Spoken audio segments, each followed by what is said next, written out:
आज हम इस वीडियो में ये बात करेंगे कि इंडियन पिनल कोड के अंदर रेप के बारे में कौन कौन से प्रोविज़न दिए गए हैं। तो सबसे पहले तो ये जो रेप के प्रोविज़न है वो चैप्टर 16 के अंदर दिए गए हैं और ये जो सेक्सुअल ऑफेंसेस की कैटेगरी में आते हैं। इसके टोटल 10 सेक्शन हैं। सबसे पहले तो 375, उसके बाद में 376 के ये जो सेक्शन है वो सारे के सारे। सेक्शन 375 रेप की डेफिनेशन के बारे में बात करता है और ये जो 376 के जो प्रोविज़न है ये सारे उसके पनिशमेंट के बारे में बात करते हैं। तो सबसे पहले हम देखते हैं सेक्शन 375 जो कि रेप की डेफिनेशन के बारे में बात करता है। 375 में 4 एक्टिविटी दी गई है और फिर 7 कंडीशन दी गई है। इन चारों में से कोई भी एक्टिविटी यदि इन 7 कंडीशन में से किसी एक भी कंडीशन को फुलफिल करती है तो वो रेप की कैटेगरी में आ जाएगा, तो उसको रेप मान लिया जाएगा। सबसे पहले 4 एक्टिविटी में से पहली एक्टिविटी, कोई भी मैन अपने पेनिस को वुमन के वेजाइना, माउथ, यूरेथ्रा, अनस किसी भी एक्सटेंट तक पेनिट्रेट करता है, या तो वो ऐसा खुद करता है या फिर वो उससे वुमन से करवाता है या फिर किसी और के साथ करने को ऐसा बोलता है।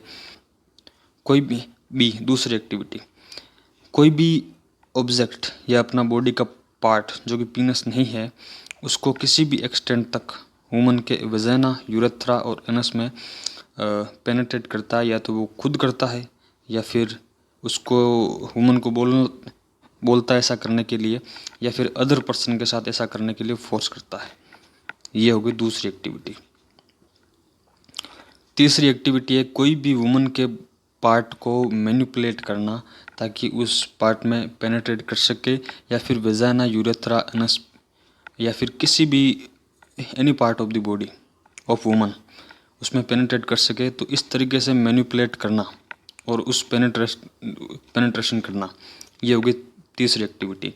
फिर चौथी एक्टिविटी है कि अपने माउथ को वेजाइना, अनस और यूरेथ्रा को पर अप्लाई करना। तो ये 4 एक्टिविटी है। अब ये चारों में से कोई भी एक्टिविटी यदि ये 7 कंडीशन को फुलफिल कर दे तो वो रेप की कैटेगरी में आ जाएगा। या फिर कोई ऐसे पर्सन को जिसमें उसका इंटरेस्ट है, उसका कोई रिलेटिव हो सकता है, कोई उसका दोस्त वगैरह हो सकता है, उसको डेथ के या फिर उसको हर्ट करने के जो थ्रेट देकर उसकी कंसेंट को लिया गया है, या फिर इस मिसकंसेप्शन में उस औरत ने कंसेंट दी है कि ये मेरा हस्बैंड है, लेकिन वो आदमी जानता है कि वो उसका हस्बैंड नहीं है, लेकिन वो अपने आप को हस्बैंड दिखाता है और उसके बाद में उसको कंसेंट मिली है। या तो इस कंडीशन में, या फिर कंसेंट तो मिली है लेकिन वो अनसाउंडनेस ऑफ माइंड है, वो लड़की पागल है, या फिर वो अंडर इन्फ्लुएंस ऑफ इंटॉक्सिकेशन, कोई उसने नशीला पदार्थ ले रखा है जिससे कारण से वो स्टूपिफाइंग, मतलब उसको जागी हुई तो है लेकिन वो फील नहीं कर पा रही है, वो सोच नहीं पा रही है। उस कंडीशन में अनहोलसम सब्सटेंस जो कि हेल्थ के लिए बहुत ही अनहेल्दी होता है। सिक्स्थ, या तो लड़की उसने कंसेंट दी हो चाहे भले मत दी हो, लेकिन यदि वो 18 ईयर से कम एज की है उस कंडीशन में, या फिर सातवां है कि when woman unable to communicate, वो अपने जो कंसेंट है वो बता ही नहीं सकती है, वो कम्युनिकेट कर नहीं सकती है मेंटली, फिजिकली वो किस तरीके से डिसेबल है और वो किसी भी तरीके से अपने जो कंसेंट है वो कम्युनिकेट नहीं कर सकती है उस कंडीशन में। तो वो 4 एक्टिविटी में से कोई भी चीज़ इन 7 कंडीशन में से एक के साथ भी फुलफिल हो जाएगी तो वो रेप हो जाएगा।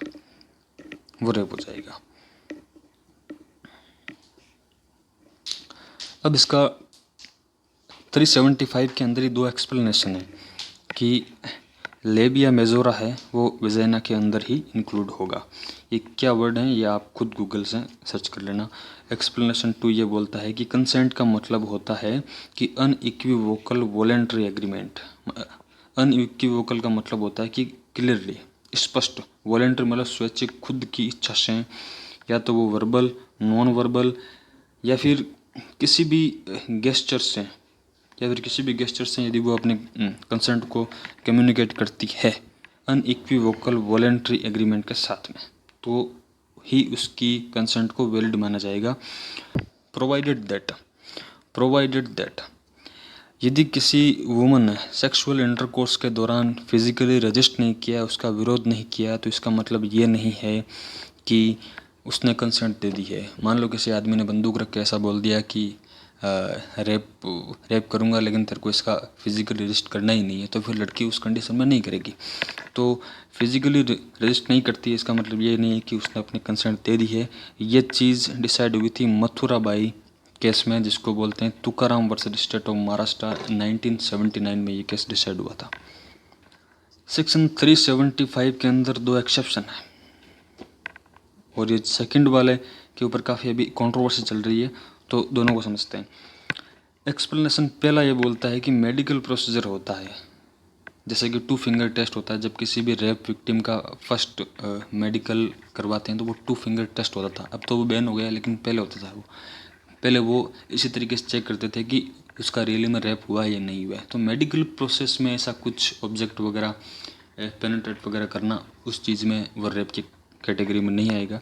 और सेकंड ये बोलते हैं कि कोई भी हस्बैंड अपनी वाइफ के साथ में जो कि 15 साल से ऊपर है, यदि उसकी कंसेंट भी नहीं है और वो सेक्सुअल इंटरकोर्स उसके साथ में करता है, तो फिर वो रेप की कैटेगरी में नहीं आएगा। यदि वो वाइफ है वो 15 साल से कम उम्र की है और तब वो बिना कंसेंट करता है, वो तभी एक रेप की कैटेगरी में आ गया। लेकिन ये जो एज है, बहुत सारी कंट्रोवर्सी हुई थी, इसको 18 ईयर कर दिया है।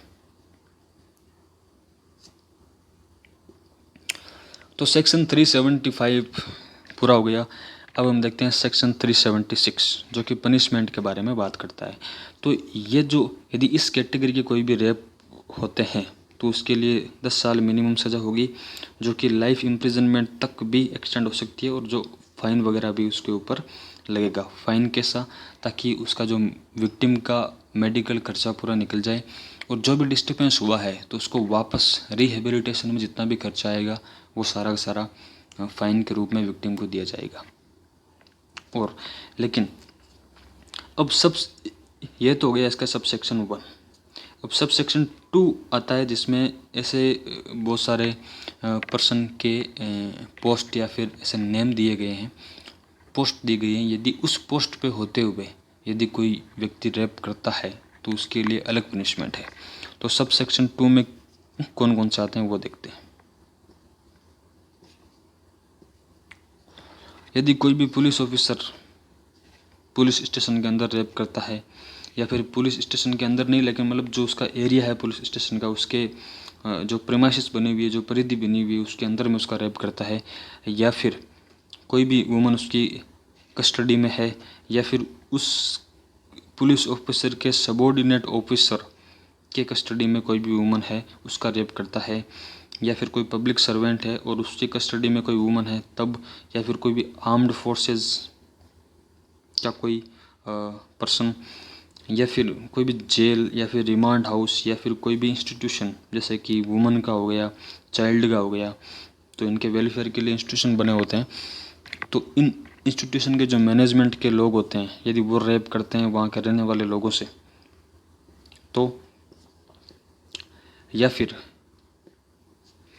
स्टाफ या मैनेजमेंट हॉस्पिटल का, या फिर कोई भी ऐसा व्यक्ति है जो कि मतलब एक ट्रस्ट की पोजीशन में जिस पे उसको भरोसा है लड़की को, या फिर वो डोमिनेंस कंडीशन में है उस वुमन के साथ में, तो उस ट्रस्ट का फ़ायदा उठा करके यदि वो उसका रेप करता है, या फिर कोई कम्युनल या सेक्टेरियन, इसका मतलब होता है जो कि सांप्रदायिक दंगे होते हैं उसके दौरान किसी ऐसे वुमन का रेप करना, जैसे हिंदू मुसलमान के दंगे हो रहे हैं तो किसी हिंदू ने किसी मुसलमान कर दिया, या फिर मुसलमान ने किसी हिंदू वुमन का रेप कर दिया, तो उस कम्युनल और सेक्टेरियन वायलेंस के अंदर किसी भी वुमन का रेप करना, या फिर इस पोजीशन में होना कि वो वुमन को कंट्रोल कर सकता है, या फिर ऐसी कोई वुमन जो कि कंसेंट देने के लिए इनकेपेबल है, या फिर मेंटल या फिजिकल रूप से वो डिसेबल है, या फिर रेप करते टाइम उस वुमन को बहुत सारी ग्रीवियस बॉडीली इंजरी हो गई है, या फिर मतलब ऐसा कुछ भी हो गया जो उस औरत की लाइफ के लिए इंडेंजर है, खतरा है उस कंडीशन में, या फिर वो सेम वुमन के साथ में रिपीटेडली के साथ में सेक्सुअल इंटरकोर्स करना। तो यदि इस कंडीशन में कोई भी व्यक्ति इस पोजीशन पे होते हुए यदि कोई व्यक्ति रेप करता है तो उसको मिनिमम 10 साल की सज़ा होगी, जो कि लाइफ इम्प्रिजनमेंट तक भी एक्सटेंड हो सकती है, और लाइबल तो उसको, और वो फाइन तो उसको देना ही देना होगा। लेकिन हमने 376 एक पढ़ा था, जिसके अंदर बोला था कि जो जनरली जो रेप होगा उसके अंदर 10 साल की मिनिमम सज़ा और लाइफ इम्प्रिजनमेंट और प्लस फाइन होगा उसको। ठीक है, तो ऊपर वाले में जो लाइफ इम्प्रिजनमेंट है वो नॉर्मल है, लेकिन इसमें ये बोला गया कि लाइफ इम्प्रिजनमेंट जब तक कि वो आदमी ज़िंदा है। इस वाली उस वाली लाइफ इम्प्रिजनमेंट में किसी भी व्यक्ति को बीच में छोड़ भी सकते हैं 14 साल बाद में, 20 साल बाद में, या फिर 30 साल बाद में। लेकिन इस कंडीशन में यदि इस पोजीशन पे होते हुए कोई व्यक्ति ने रेप कर दिया, तो इस कंडीशन में उसको रिमाइंडर ऑफ लाइफ, जो उसकी नेचुरल लाइफ जो भी बची हुई है, उसको पूरी जेल में निकालनी होगी। ये थोड़ी सी हार्श पनिशमेंट है, थोड़ी सी उसकी एक इंटेंसिटी ज़्यादा है यदि इस पोजीशन पे होते हुए यदि कोई आदमी रेप करता है तो। अब इसका क्लोज 376 का क्लोज 3 ये बोलता है, कोई भी 16 ईयर की से नीचे की वुमन के साथ में रेप होता है तो उसकी जो भी वो मिनिमम 20 ईयर होगी, और उसके बाद में एक्सटेंड हो सकती है वो लाइफ इम्प्रिजनमेंट तक, और जो फाइन लगेगा वो तो लगेगा ही लगेगा। लेकिन 20 ईयर मिनिमम है 20 साल की। उस पिछले वाले में 10 साल मिनिमम थे, इसमें 20 साल मिनिमम है, और लाइफ इम्प्रिजनमेंट प्लस फाइन। तो ये 376 कंप्लीट हो गया। अब आते हैं हम 376 ए पे। 376 ए बोलता है कि रेप करते टाइम पे यदि किसी औरत की डेथ हो जाए, या फिर वो परसिस्टेंट वेजिटेटिव स्टेट में, परसिस्टेंट वेजिटेटिव स्टेट का मतलब होता है जनरली बोलें तो अधमरा आदमी, जिंदा लाश बोल सकते हैं, कि जो जागा हुआ है लेकिन वो कुछ फील नहीं कर सकता है, वो कुछ सोच नहीं सकता है, ऐसी कंडीशन में चला जाए या फिर उसकी डेथ हो जाए, तो उस कंडीशन में उस आदमी को 20 साल की सज़ा मिनिमम होगी, और लाइफ इम्प्रिजनमेंट जो कि उसकी नेचुरल लाइफ जितनी बची है वो, और इसमें डेथ भी हो सकती है। ये चीज़ इसमें इम्पोर्टेंट है कि उसमें डेथ की सज़ा भी मिल सकती है।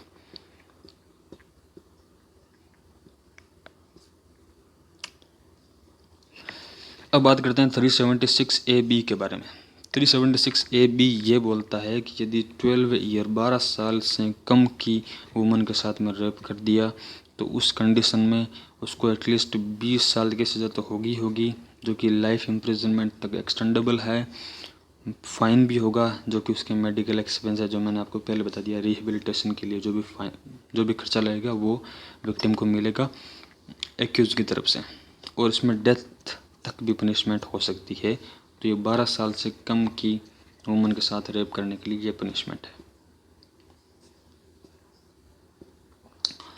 376 बी ये बोलता है कि यदि हस्बैंड और वाइफ डिवोर्स लेते हैं तो कोर्ट की तरफ से उनको टाइम मिलता है, 6 महीने का ऐसा कुछ टाइम मिलता है, तो उसको बोलते हैं जुडिशियल सेपरेशन, ताकि तुम दोनों अलग रहो। क्या पता तुम दोनों वापस जो मिसअंडरस्टैंडिंग है तुम्हारी ख़त्म हो जाए इस टाइम पीरियड के अंदर, तो उसको बोलते हैं जुडिशियल सेपरेशन। तो उस जुडिशियल सेपरेशन के दौरान कोई भी हस्बैंड यदि वाइफ का रेप कर देता है, उस कंडीशन में उसके लिए मिनिमम 2 साल की सज़ा होगी, और उसको जो कि 7 साल तक एक्सटेंडेबल है, और उसको फाइन वगैरह देना होगा। तो ये हस्बैंड और वाइफ जो कि जुडिशियल सेपरेशन के अंदर हैं, उनके लिए ये सज़ा है।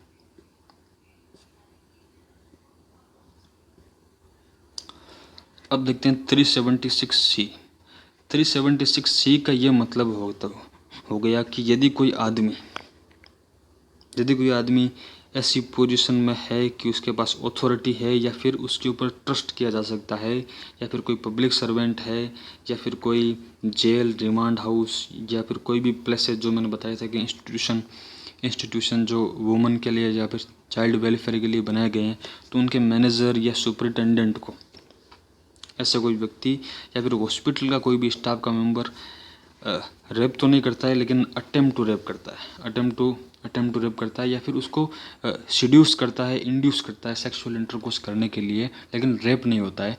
जब रेप नहीं होता है लेकिन वो इंड्यूस या सीड्यूस करता है, उस कंडीशन में उसको मिनिमम 5 साल सज़ा होगी, जो कि 10 साल तक एक्सटेंडेबल है, और प्लस फाइन के लिए भी वो लायबल होगा।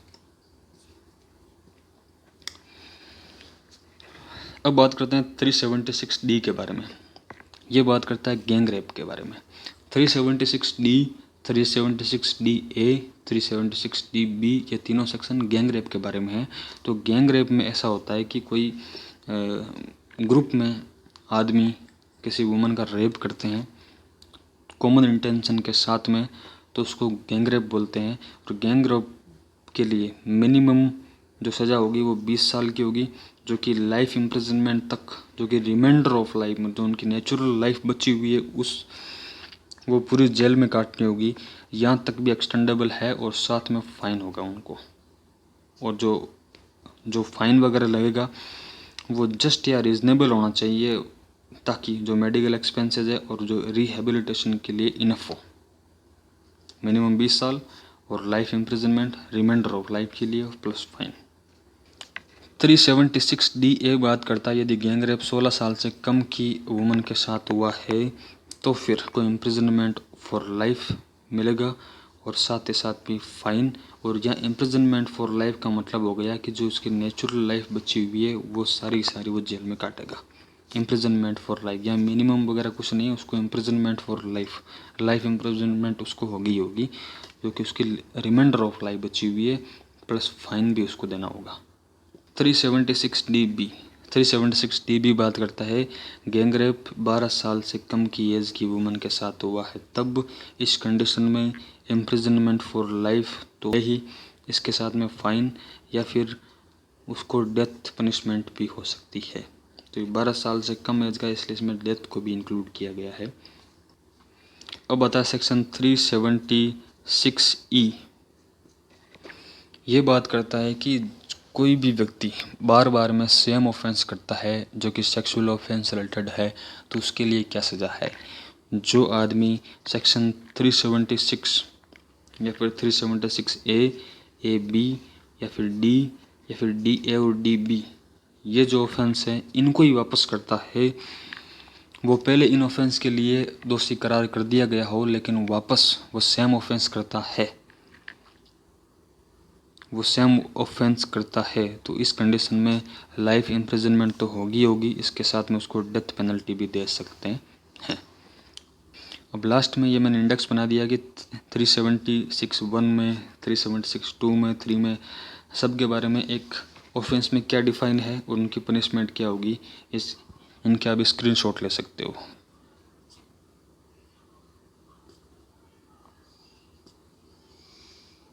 Thank you.